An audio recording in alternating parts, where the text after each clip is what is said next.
Everybody. We are doing a stream for this bit. If you watched my last video, you may have noticed that I got a brief glimpse of what we are in for in Act 6, Act 5. Which is still a ridiculous thing to say, by the way, but, what are you going to do? So we are beginning Act 6, Act 5, and I felt it warranted a video reaction, and I had a feeling since it is literally an entire act, it would be a long one, so now we're streaming it.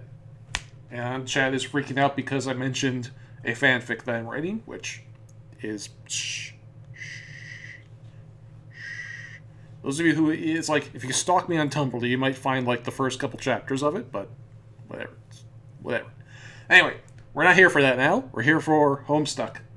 Okay, and here, let's just, we'll just start from the beginning.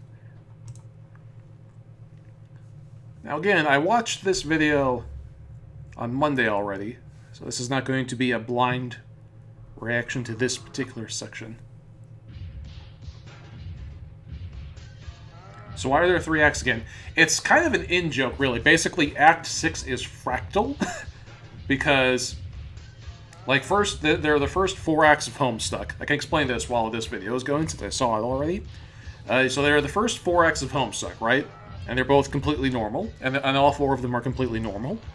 And then Act 5 is in 2 parts. Hive Bent, which is the troll section, and then Act 5, Part 2, which is basically just wrapping up, really the first 5 acts, if you were to turn Homestuck into a 3-act play, the first 5 acts would be 1 act. So, the end of Act 5, Act 2 is really the end of Act 1 of Homestuck as a whole, I feel. That's kind of the general gist I get. And then Act 6 is kind of a one big in-joke on that, where the first 4 acts of Act 6 are normal, and then you get into Act 5, Part 1, Act 5, Part 2, and then Act 6 is broken up into all of those same subparts. It's to the point where we are now in Act 5, to the point where we are now in Act 6, Act 5. And getting very close to the end, frighteningly close. I've been, seeing where I am on the table of contents page, and it's freaky how close we are. So anyway, welcome to the show. Welcome to Caliborn's Puppet Show. So yes, and this is what I saw last night that made me go, okay, we're doing this on video because this is strange.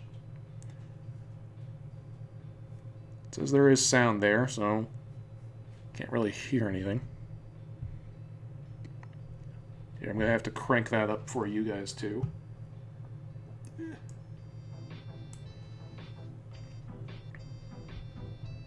It's very faint, but I can't hear it. Okay, that's too loud in my ears now.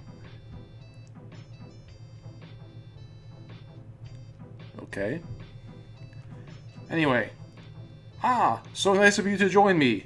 To join me for my masterpiece.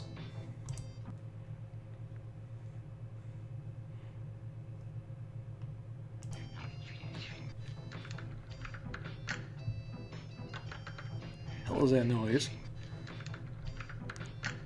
Hey. The fruits of my artistic toils are finally at hand. You're welcome in advance for the narrative majesty you are about to witness. It costs literally millions of cal coins to produce, as well as most of my attention span for any further creative endeavors, but you will probably agree, tearfully, that it is worth all of this expense, and more to see my tiny actors of living putty dance. Get ready to get dazzled as I fucking destroy the transcendental boundaries of unconventional media. That Juju just shouldn't be moving. Sorry, I bumped it. Okay. Alright. Let us begin. Yes, sure.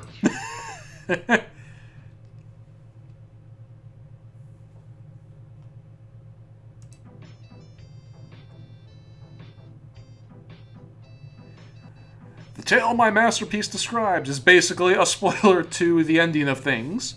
It takes place in a future moment, long beyond when we do. Or I have any business seen... Long beyond when we, you, or I have any business seeing what happens. But I found out and learned of this spoiler. I saw it once in one of my planet's many screens. The land of colors. And the land of mayhem. Mayhem and colors? Colors and mayhem? It knows all! And it will show anything to any man who is willing to find the right key. And it turns out that just such a man is that man is me. Is the man that is me. Caliborn's cadence takes a little bit of getting used to. So I will show you what I saw.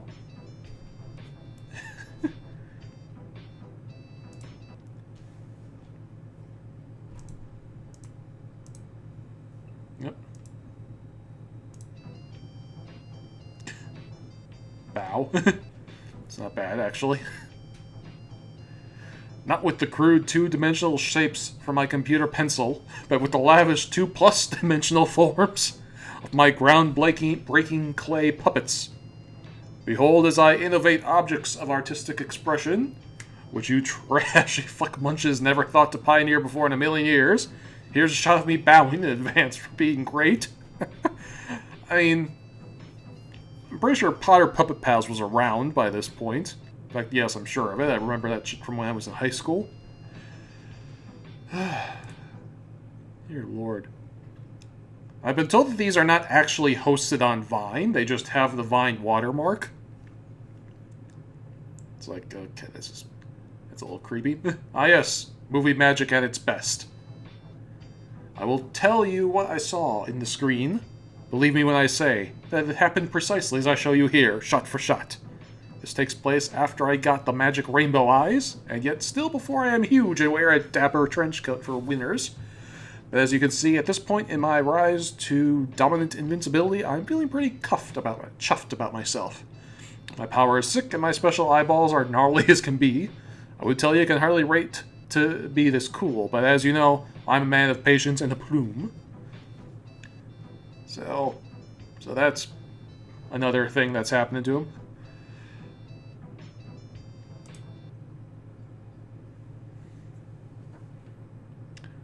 Also, look closely. I've got my Juju chest there, which I will win as some choice booty from victoriously slaughtering my denizen, King Yaldabaoth. To be honest, I can tell that I know that that's wrong, but that's not. But to be completely honest, that's pretty much how I pronounce that name too. So I have no standing to mock Caliborn for that. Inside is a mighty weapon, which will come into play a little later, in my theater of wobbling puppet drama. It's like they say about the theater. If you see a Juju in Act 1, then the Juju will probably be used right away in Act 1 to make everything more exciting as soon as possible. It's not what they say. It's not what they say at all. Also, which I should mention, one more banner piece of swag in my possession. Not sure how it came about this later, which, much like the Clockwork Lasers and Primo Fashion Jacket, it's a ring that found its way to me somehow, a golden ring of void. Uh-oh. Becomes mine one day, the most beautiful thing. I never knew I always wanted, yet somehow preemptively coveted. It lets me stay close to the darkness, to vanish, and appear again, in places I have no business fucking with. Full of plum and meaty people, alive and living, who one day will plead with the gods, begging them to curse my name. Huh. Where is the ring void right now? We kind of lost track of it now that I think about it. I think, does Roxy still have it? At the current moment, present day time? I don't remember if she does or not. I don't think she does. Yeah, I think she misplaced it. I honestly don't remember.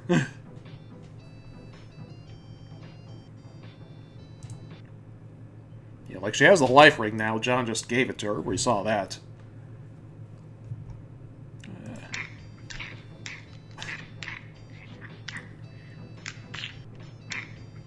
Is that the sound of Caliborn eating in the background? Ew.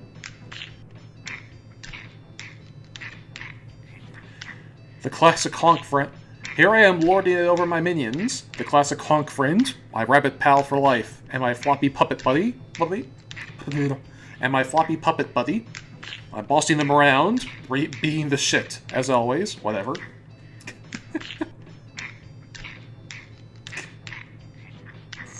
Just knocks Gamzee over. I love it. When suddenly...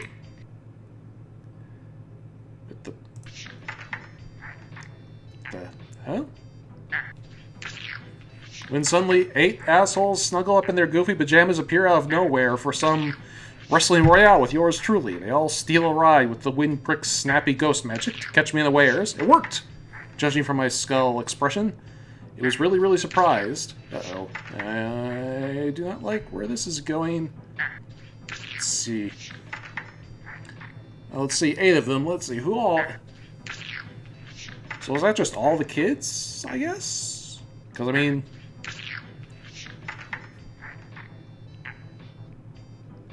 Like, judging from the color schemes, it's probably just the 8 kids. Like, I don't see Vriska in there.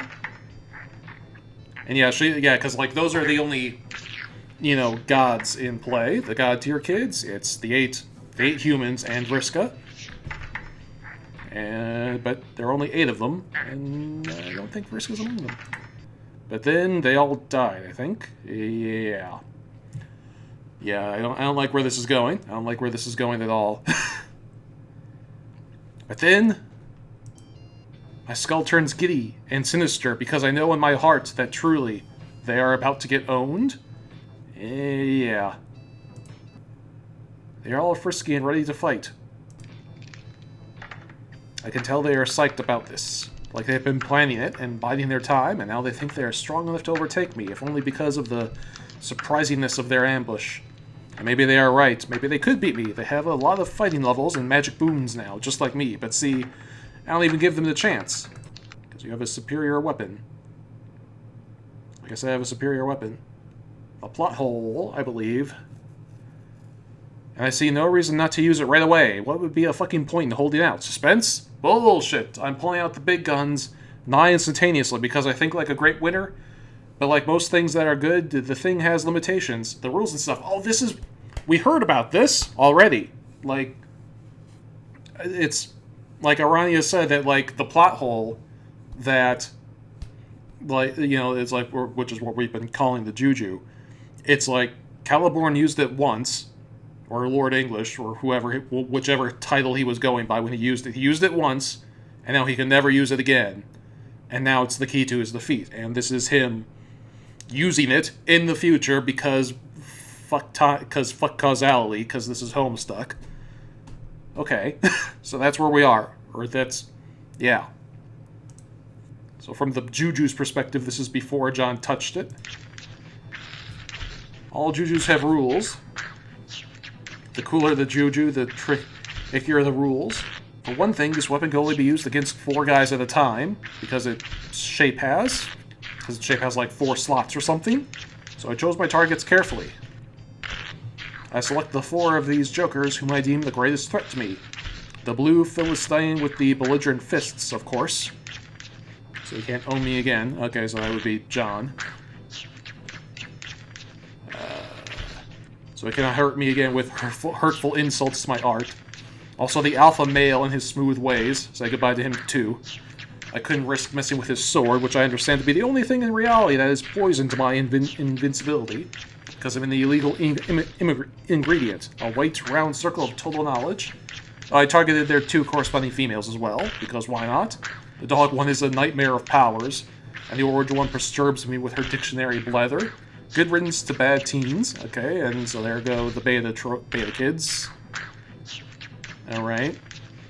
Just like that, they were gone. Their souls were trapped in my Juju forever. Forever is a strong word, and not one with a lot of meaning in this story. It's both a strong word and a meaningless word at the same time. It's a paradox, you could say. That solves one problem for me, but starts another. The Juju, when its shapes are filled, changes in nature. It stops being a weapon I can use ever again. It's weird and a bit lame, but you can't be too picky about awesome Jujus. You have to take the good with the bad. Once I used it, It became mysteriously intangible. Okay. Like a hole, a gap in the teeth of my story that now exists as a dangerous liability to me personally. It can only ever be used as a weapon against me from now on, such as what Yaldabroth, the great lewd snake, will tell me about the Juju when we meet. So after using it, it made me nervous. So in the blink of an eye, I trapped it back in the chest and banished it away, where no one would ever find it, deep in the bowels of the furthest ring, using my ring-based communion with the void. Poof! Good luck digging that one up, haters. It is never gonna happen. Yeah. With the first 4 banished, that's another good question. With the first 4 banished, the team of heroes was cut in half, to be much easier for me to devastate. A smutty swordsman, an underpants wimp, and 2 flippant bimbos. I would call it a cakewalk, but when you are this cocky and brash, you don't walk, you strut. No matter what kind of dessert you find under your feet. Okay, so what was I about to say here? Okay, so yeah, this is another interesting question that hasn't quite been answered yet about how exactly the retcon works. Because John mentioned this, where he's not entirely sure whether or not Vriska's ghost still exists. Still exists now that she's been, like, retconned out of dying. So that kind of begs the question of where exactly the Juju is, right? Like, is it... Like, did Minda and Vriska still find the Juju? Or did them finding the Juju never happen? I don't know. So... I should also relevantly mention, I'm still in possession of the swordsman's Juju, his floppy friend of childhood, the one which I recognize to be an empty husk. He demands from me that he wants it back, presumably for emotional support. I can in no way blame him. Keep an eye on this one. The foreshadowing of him is pretty important for later. Yes.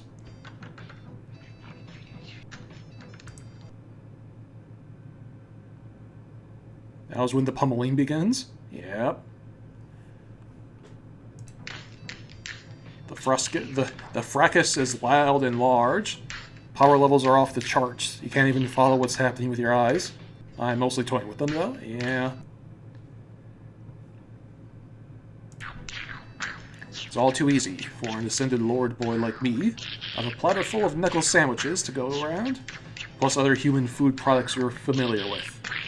It also involving knuckles to make the punching metaphor work. There's more than enough to satisfy every hungry fist deserver. And I know what you're thinking, that I have a reputation for having a problem of unfair cruelty that goes at silly ladies more than great gentlemen, to which I take great offense, but still, let it be unconditionally accepted that I am a fair man who listens to criticism and works ever and always to improve my masterful craft and my tremendous decency. So, I have committed, through a pledge of personal beautification, to try doing less misogyny. Good. And start doing more prosogyny. In fact, I fucking love sogyny, and I will fight anyone who disagrees from that. Henceforth, look, all bodily terrorism is being dealt with in a precisely equal, respectful way, both to feasible hull and tip-top gent alike. I mean, personal growth? I guess? Okay.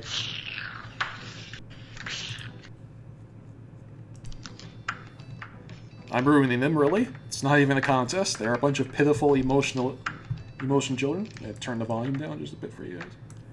It's not a contest. They're a bunch of pitiful emotion children, and I am a premier invincible titan of roughhouse beast brutality. It's too easy. Speedo Boy is down for the count because I slapped him gingerly. The masked floozy is looking a bit woozy. The cake maid took one drub too many and has to lay down for an overweight nap. That leaves me mano a mano against the anime prince and his nonsense trousers. It's a pretty good fight between us. I imagine it would be. Because he's strong and I admire that.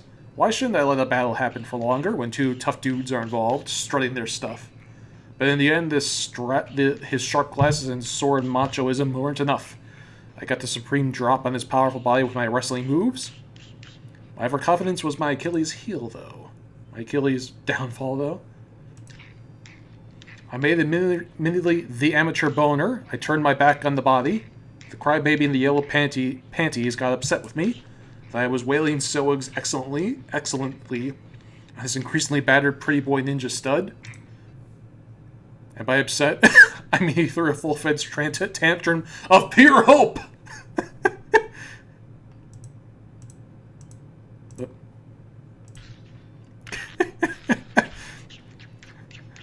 Hope tantrum! I love it.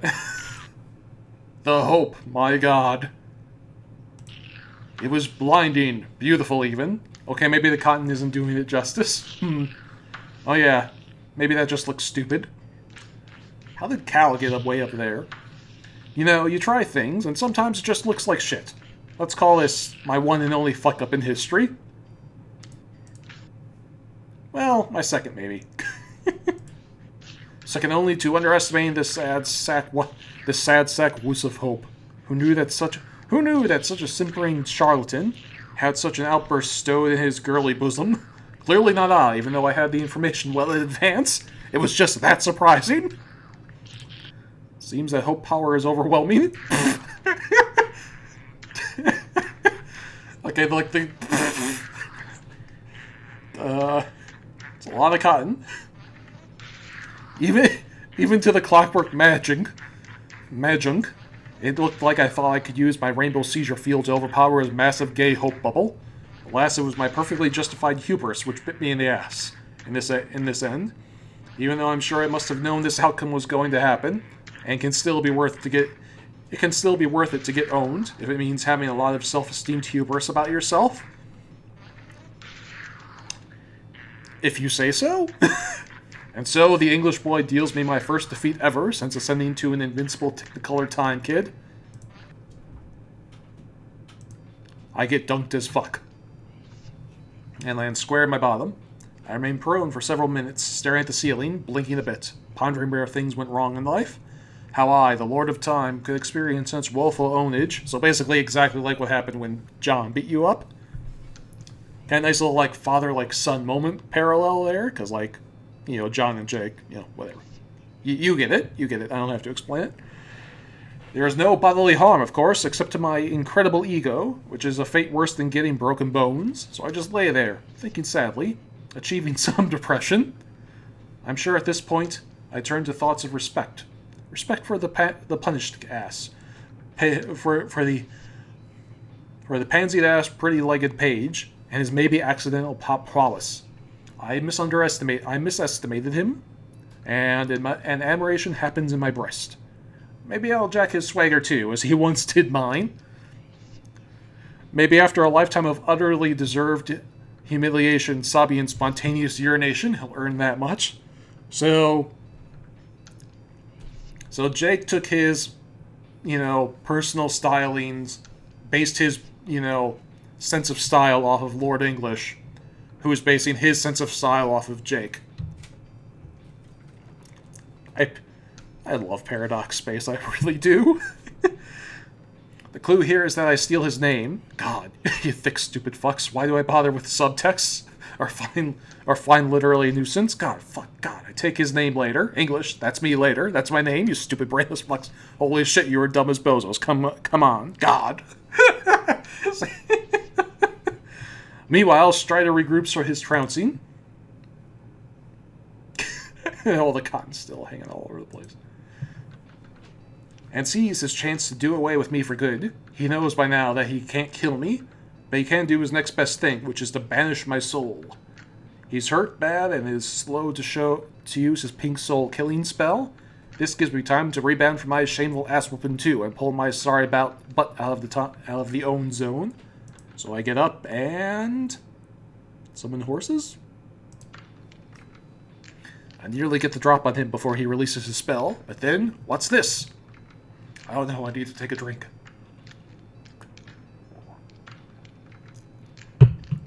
There's a commotion. The haunting sound of neighs, except they're robot neighs?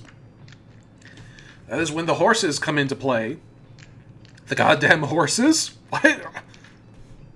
Well, how truly and utterly ironic. Well, it is unexpected, I'll give it that. That my very demise would be in the proximity of some horses. What? No, really, what? I didn't follow that. I'm still not following it, to be honest. Neither am I! How is this ironic? I'll have to think it over. I'm thinking it over right now, and I have a feeling I'll be thinking it over for the rest of my life. Perhaps we all will. Yes, every Homestuck is doomed to die. That's going to be the last thought of every Homestuck as we are on our deathbeds, you know, waiting for oblivion to take us. We will all be sitting there wondering, how the fuck are horses ironic? Wait, they should be robots? Hold on while I paint the horses to look like metal horses. Damn, the work of a craftsman is never done. Crafty man is never done. Close enough. So basically, I don't know what the fuck is going on. So I'm really distracted. I'm saying to myself, this is ominous as shit. Nothing good can either follow or precede an event such as this. And then that's when it happens.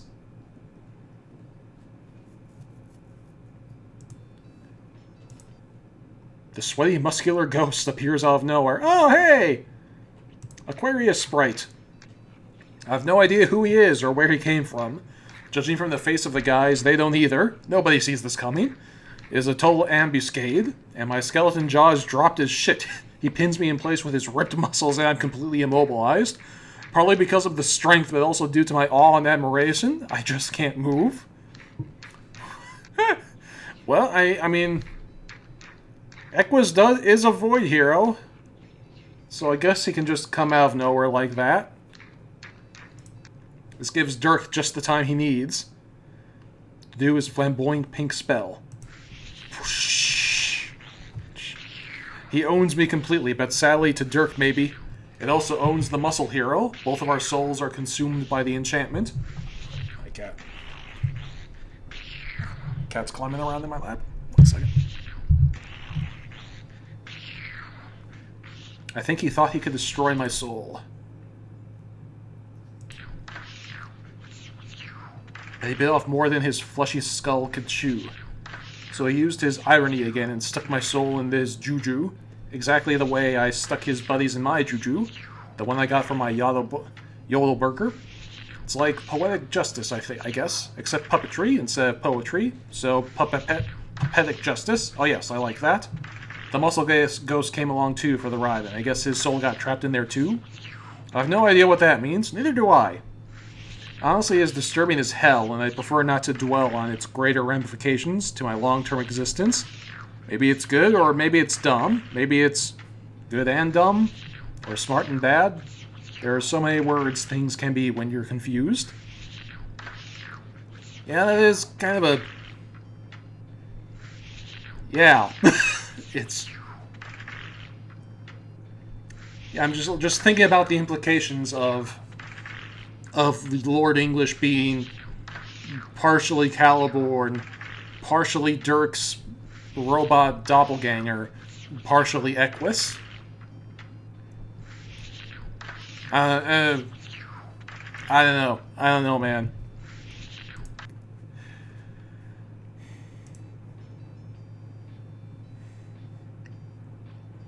At this point, his beloved Juju is no longer a hollow vessel. It is a very much crowded in there, chock full of souls, belonging to hardcore brawling brutes, and he knows it. His puppet is now a problem to do away with, just like my Juju was.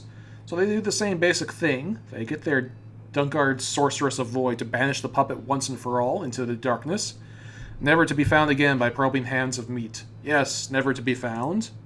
Except, not really. But not never to resurface, oh no. You see, my soul is a tenacious one.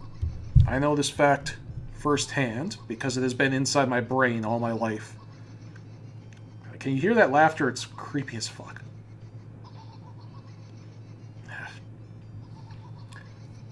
It's a real motherfucker, I'll tell you that much. The puppet's essence will flop and flutter through the shadows of eternity, for eternity, surfacing in the nightmares of the unsuspected, weaseling its way into the hearts of yucky, shitty children. And when its infiltration in that universe has taken hold, the seed will have been planted, and it will pave the way for my emergence to wreak my badness from universe to universe to universe. Each one will fall, and each time I will get stronger and older and bigger and buffer. Oh yes, it will be time. It will be time indeed for me to get ripped.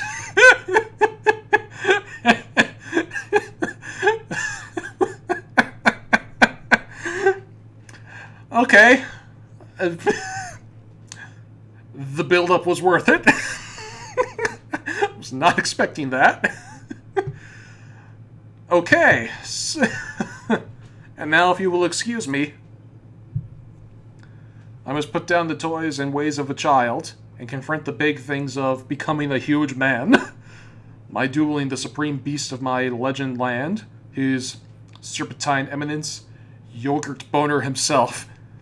I'm about to go fight him now, so this is the last time you will ever hear my excellent voice. I will duel and crush my slithering sexual snake boss to finish what I started when I stepped my metal foot into this children's farce. I will do that because I want to, and when that is said and done, and you see me at the peak of a mountain of trophies resting on my throne of prizes, I want to get to tell you that I did what I wanted to. So if you remember just one thing I say, if so many great things said by me, then please remember this. I wanted to play a game.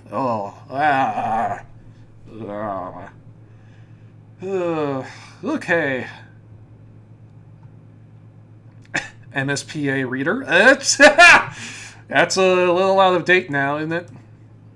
We are not MSPA readers anymore. This is not MSPA.com. This is I don't know. This is weird for me. And I didn't even grow up with Homestuck, and this is still weird for me. MSPA reader, mental breakdown. Oh dear.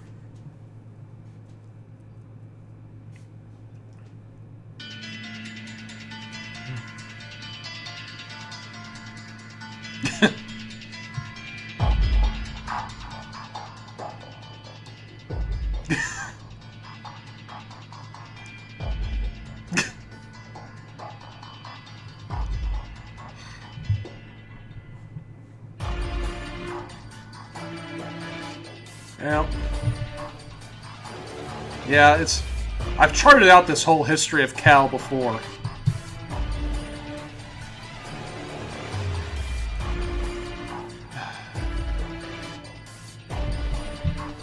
Yep.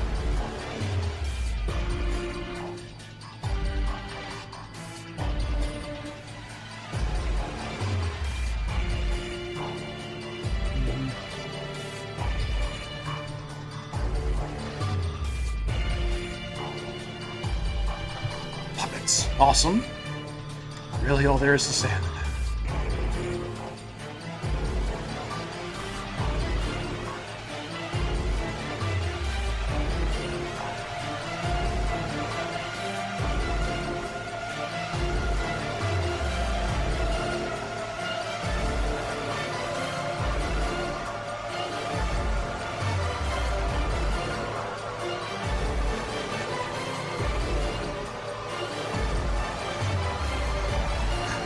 Creepy. The most important character in Homestuck watches the joy of creation.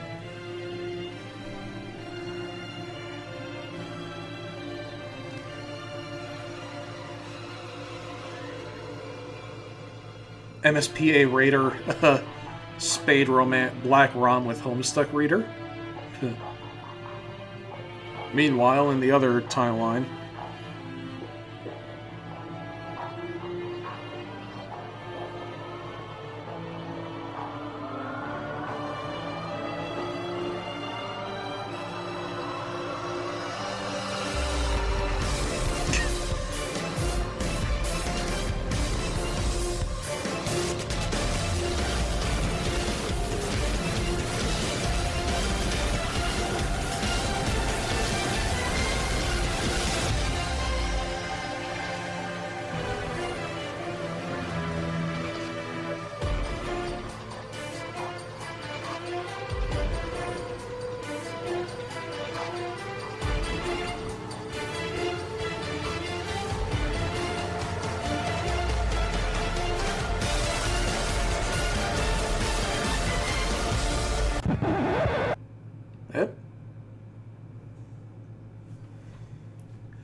Okay.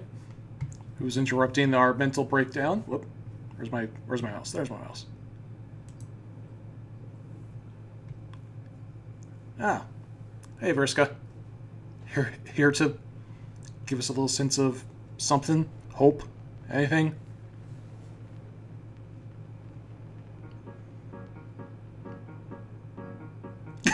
What?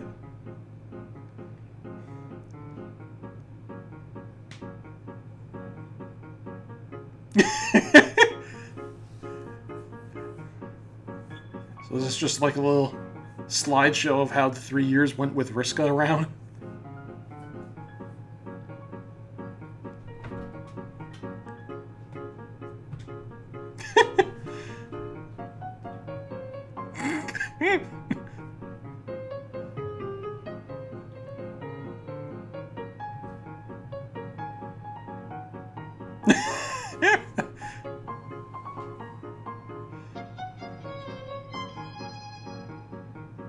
Yeah, no.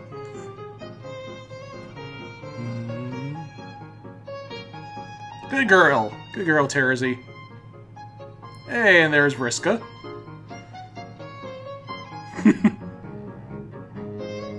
Aw.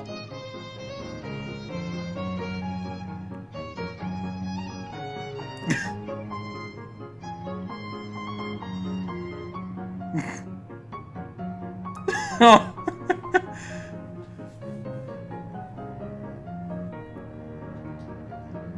I suppose without Terezi in between them, those two are getting along.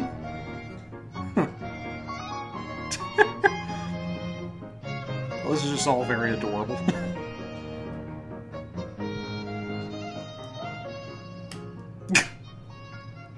She even stops Rose's drinking. This is like...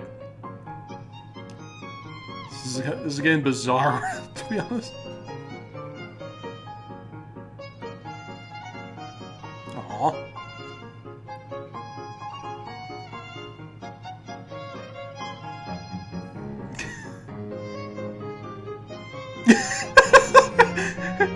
Dad! Vriska's being mean to me.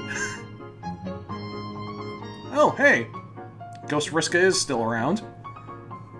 That's weird.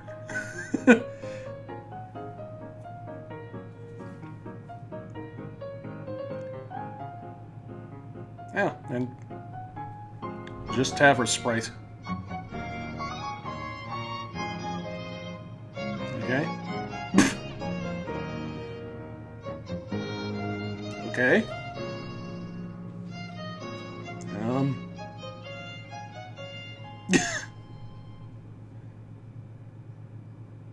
Okay, so that was quick little slideshow of how things changed with Vriska around. So that's interesting. 2-second spoiler. So now you know the entire timeline of Cal. Indeed.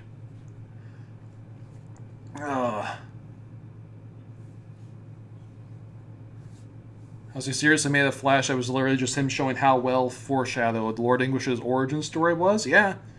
Well, I mean, like, I picked up most of it along the way. You know, like, if you've read through my entire blog, like, I was picking up those little signs here and there. You didn't get it, though. What's there to not get? People are saying I didn't get something. I don't know what I didn't get. It's, like... This is how Lord English became Lil Cal and stuff. I'm not sure what I didn't get. The emotional whiplash of Cal's history versus the Vriska changes is kind of a lot. Yeah, that's fun.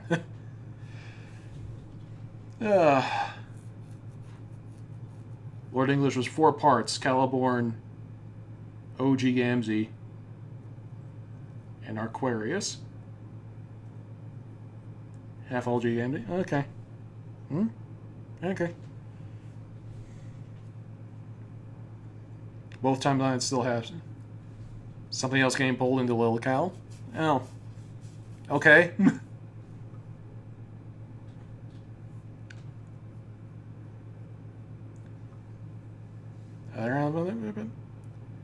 Oh. Something else getting pulled in the cow? Okay. Let's just go right.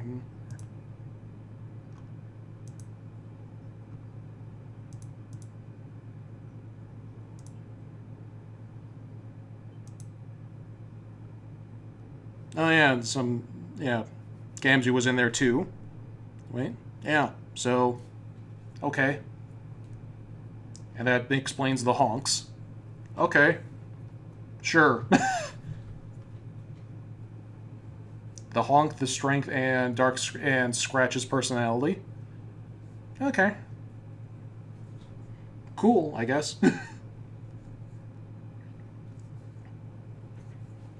And the cue ball, yeah, I guess. Yeah, there's a lot going into there. Alright. Oh yeah, and then there's still half of Gamgee there too, so like he did get cut in half, and then the two halves just kind of stuck together, and now half of him is in Lord English, and the other half is just laying there, I guess. That's weird. Okay. Alright, anyway. Let's watch that Vriska slideshow again, because there were probably a whole bunch of little things that I missed.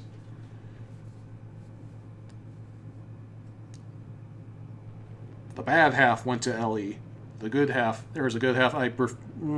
Okay, sure. Love how it looks like a Facebook page. Oh, it's Vriskagram.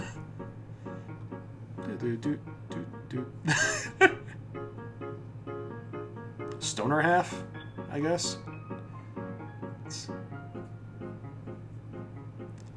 Like.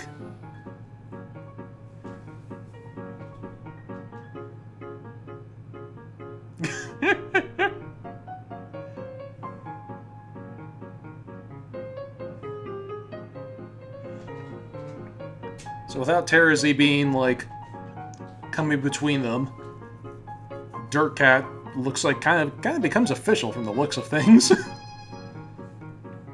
So the Dirt Cat shippers are pleased with this, I would imagine.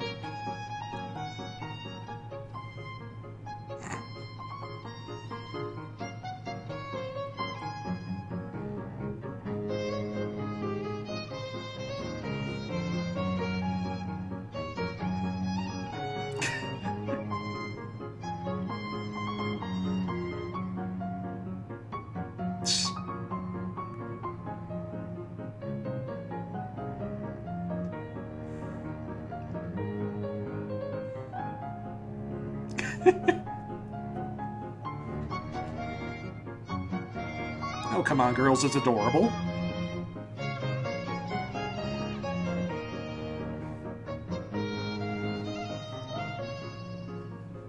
And then Vriska stops Rose from drinking because I don't know. Because this is, like, just bizarrely perfect, I guess.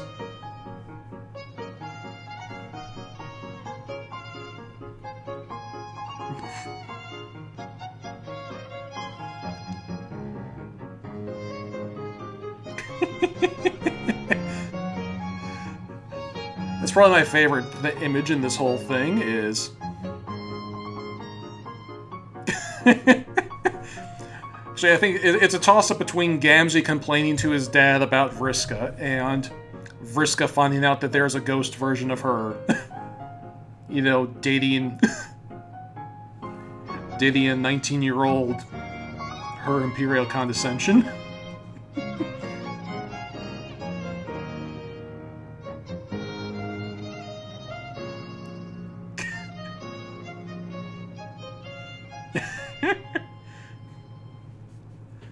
Okay, well, all right. So that was an entire act. That was Act 6, Act 6, Act 5.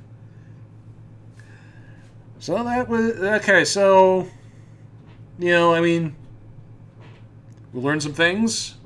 Learned a little bit about what all went into making Lord English, and yeah, and we also learned that the beta kids are going to get wrecked.